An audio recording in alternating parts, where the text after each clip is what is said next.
notations that we're going to use in our lesson today. We're going to be answering word problems involving integrals in finding distance or approximated distance and net change in some word problems of an object moving on a straight line. So we have here vt dt from t1 to t2, which is basically the integral notation for your velocity, which is equal to s prime of t dt from t1 to t2, which is also the notation for the integral of your rate of change for your position, which can also be s of t2 minus s of t1, which gives you the displacement or net change in your positions. So these are some integral notations that we are using today in answering problems involving an object moving in a straight line. Now, net change theorem has this notation, which is basically finding the integral of a given function to denote that we are getting the integral of the rate of change of an object, which is equal to the definite integral of f of x from a through b, which is basically f of b minus f of a.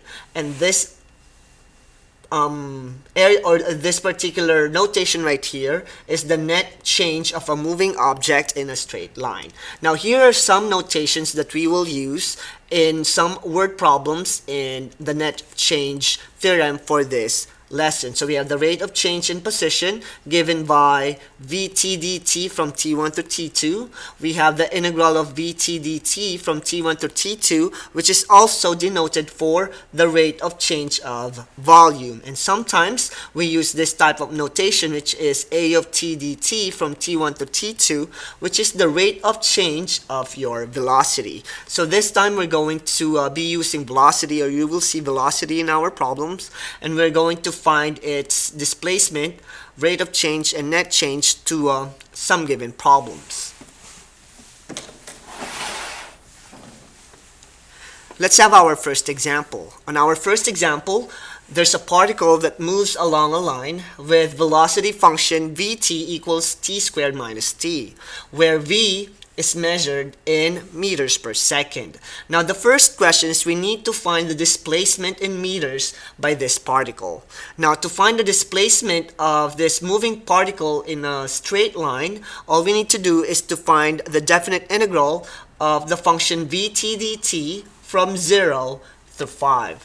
Now, to find the displacement, we will set up our integral notation. So we have vt dt from 0 to 5, which is basically t squared minus t dt from 0 to 5.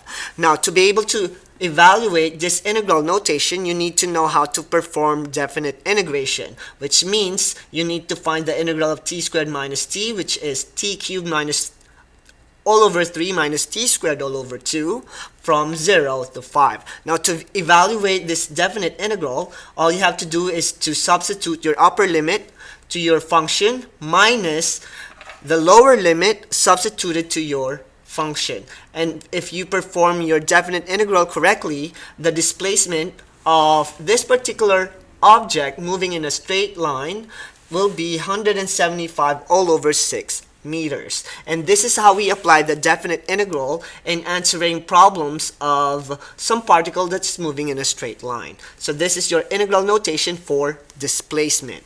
Now, to answer letter B, we need to find the distance traveled by the particle during the time from 0 to 5. And to answer that, we need to use the integral notation again to find its approximated distance based on this function. So we need to compute for the distance traveled by the moving object from time 0 to 5.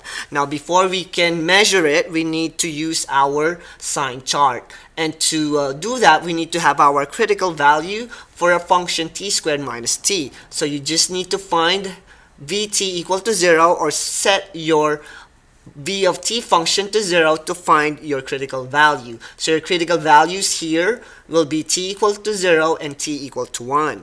And to use your sign chart, since you are trying to find the distance traveled of that object from 0 to 5, now you can partition it to 0 to 1 and then 1 to 5 based on our critical value. So what we need to do is to find the sign of our vt, or our function of velocity, between 0 to 1 and 0 and 5. Between 0 and 1, just use the function and replace t by any number in between 0 and 1. I chose 0.5 and it gives me a negative result. So that means my function is negative between 0 and 1. And for the second interval, my v of t, which is t squared minus t, I need to verify its signs. So here I chose 3 for my t, and it gives me a positive value. So that means v of t, or your velocity, is positive between 1 and 5. Now you're doing your sign chart so that you can write your integral notation from 0 to 1 and for 1 to 5. So for the first integral notation, it's going to be negative because the function here has a negative sign. So we have negative vt dt from 0 to 1, and you need to perform your definite integral process to find the integral of negative vt dt from 0 to 1, and it will give you negative 1/3 minus 1/2. And for the second integral function, it's going to be between 1 to 5, and our function is t squared minus t. Find its antiderivative and you'll get t cubed minus 3 minus t squared all over 2. Now evaluate your definite integral by substituting your upper limit to the function minus your lower function substituted to your lower limit substituted to your function, and you'll get 175 over 6 minus 1/3 minus 1/3. So you'll have the distance traveled by this moving object to be 29.5 meters using our sign chart and our integral notation.